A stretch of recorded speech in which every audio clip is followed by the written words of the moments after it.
पूरे क्षेत्र में किसी भी इलाके में आप जाइए, आपको सैनिक वहां पर वो तैयारियां करते दिख जाएंगे जो कि युद्ध के क्षेत्र में जरूरी होती है, जो कि फॉरवर्ड एरियाज में जिनकी आवश्यकता होती है।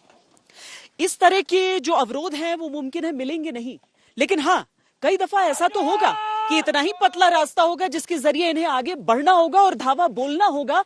तो इस तरह की तैयारियां, इस तरह के ऑब्स्टिकल कोर्स के जरिए ये सैनिक करते हुए यहां नजर आ रहे हैं। यहां 15,000 फीट की औसत ऊंचाई है और इलाके में ठंड भी भीषण पड़ती है। इस ऊंचाई पर और इस तापमान में एक सामान्य हरकत करने के लिए भी शरीर को अतिरिक्त ऊर्जा लगती है, लेकिन इन सैनिकों के लिए जैसे कुछ भी असंभव नहीं। ये दौड़ भी लगाते हैं, रेंग कर आगे जाते हैं, अवरोध छलांग जाते हैं, ऊंचाई छूकर आते हैं।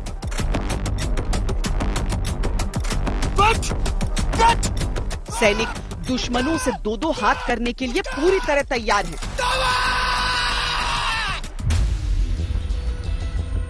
पर मौसम से भी तो उलझना है। दीपावली का समय बदलते मौसम का भी संकेत होता है, जब तापमान और परिस्थितियां थोड़ा और कठोर हो जाती है। जो बहुत ज्यादा ऊंचाई वाले इलाके होते हैं, जो यहाँ पर हैं हम अरुणाचल प्रदेश में, जहाँ पर बहुत ज्यादा ठंड पड़ती है, वहां पर बहुत तरह की बीमारियां, बहुत तरह की दिक्कतें भी होती हैं। बर्फबारी के बाद जब इलाका कट जाता है तो आखिर किस तरीके से वो केयर मिले, तो जो हमारे रक्षकों के भी रक्षक होते हैं, उस आर्मी मेडिकल कोर के जो योद्धा होते हैं, वो बहुत ज्यादा अहम हो जाते हैं। ये जो चीजें हैं, ये जो व्यवस्था है, इसके बारे में भी हम समझते हैं। सबसे पहले ये समझाइए कि क्या क्या दिक्कतें होती हैं मेडिकली। मैम मेडिकली यहाँ पे जो सबसे पहले हम हाई एल्टीट्यूड में 14,000 फीट से अबव है मैम। हमारे जो फौजी हैं वो 17,000 फीट से जो हमारा एरिया ऑफ डिप्लॉयमेंट है वहाँ पे रिस्पॉन्सिबिलिटी, जो एरिया ऑफ रिस्पॉन्सिबिलिटी है, यहाँ पे 17,000 फीट से ऊपर वाले पोस्टों पर भी हमारे जवान तैनात हैं।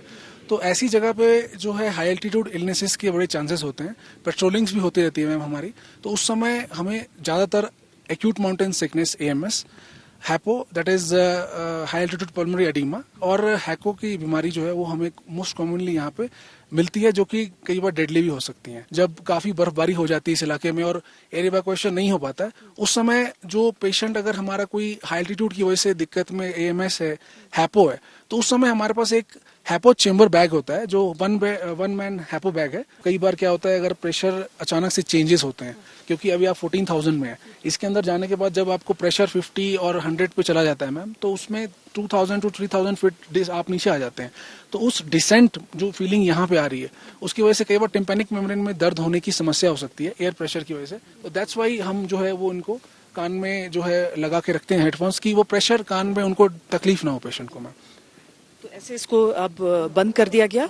और अब मैम इसको हम क्या है, क्योंकि अभी कई बार हमारे इलेक्ट्रिसिटी कहीं पॉसिबल नहीं हो पाती है, कई पोस्टों में लाइट नहीं होती, बैटरी डाउन हो जाती है, बिकॉज टेम्परेचर -25 to -30 डिग्रीज हो जाता है। तो हम इसको मैनुअली प्रेशर को इंक्रीज करते हैं, और ये एक टाइट चेम्बर है मैम, जिसमें कि प्रेशर जब वो दे रहे हैं तो उसके बाद ये प्रेशर एक लेवल तक आता है मैम, जिसका हमारा main motto is to give 50 to 100 pascal का प्रेशर मैम।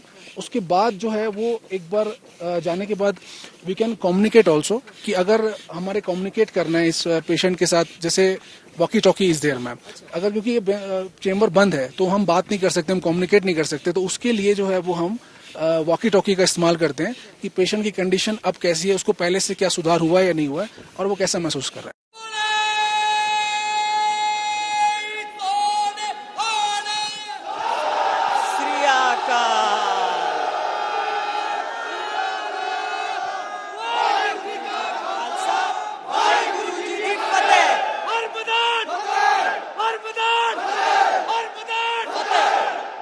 हर मैदान फतेह करने वाले अब ये सिख ट्रूप्स हमारे साथ आ गए हैं। लोगों को रिहर्सल की भी जरूरत होती है। जी हाँ मैम, थोड़ी रिहर्सल होती है, ड्यूटी से टाइम निकाल के रिहर्सल। कितना टाइम निकालते हैं?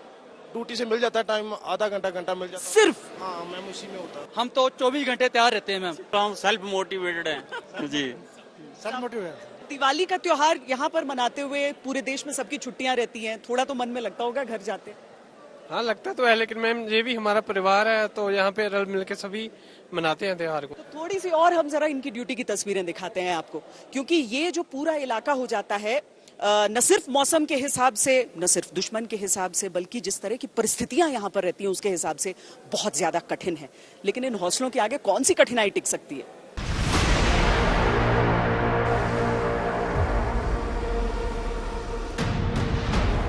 LAC माइनस में गोते लगाता तापमान, खड़ी पहाड़ियां, मुश्किल चढ़ाई, 15,000 फीट से अधिक की ऊंचाई,